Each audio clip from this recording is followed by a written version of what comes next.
Assalamualaikum warahmatullahi wabarakatuh. Perkenalkan, nama saya Nadia Nuramawati dari program studi manajemen semester 1 kelas A1 dari Universitas Muhammadiyah Sidoarjo. Di sini saya akan membahas tentang bagaimana cara memaknai pandemi COVID-19 dan dampak apa saja yang ditimbulkan. Pandemi COVID-19 sudah terjadi kurang lebih selama 2 tahun dan banyak perubahan yang terjadi dalam kehidupan manusia pada saat ini. Misalnya selalu menggunakan masker ketika akan keluar, terus rutin mencuci tangan, dan juga beberapa kebiasaan baru lainnya.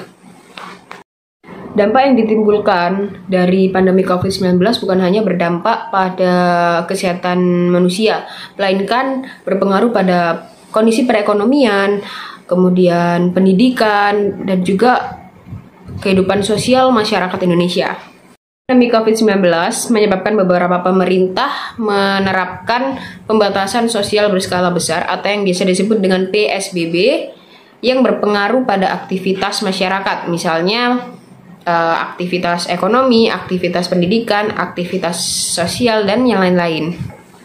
Menurutnya berbagai aktivitas berdampak pada kondisi sosial ekonomi masyarakat, khususnya masyarakat yang rentan dan miskin.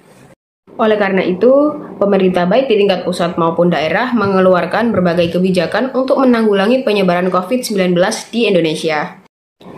Pandemi COVID-19 membuat pertumbuhan ekonomi melambat. Hal tersebut dipicu dengan adanya kebijakan pembatasan sosial dan karantina wilayah, sehingga membuat aktivitas sosial menjadi terhambat.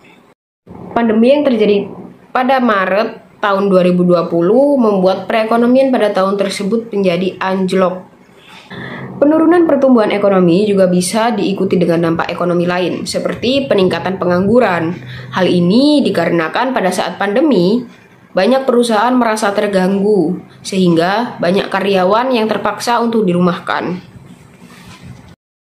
Meskipun krisis pandemi COVID-19 membuat banyak orang mengalami kesulitan dalam berbagai macam perspektif, tak dapat dipungkiri bahwa golongan milenial adalah salah satu yang merasa terpukul juga.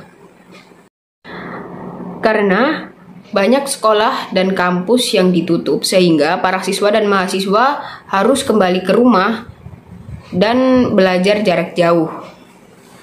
Belum lagi yang baru lulus, mereka akan kesulitan untuk mendapatkan pekerjaan di tengah pandemi, di mana perekonomian negeri sedang melemah.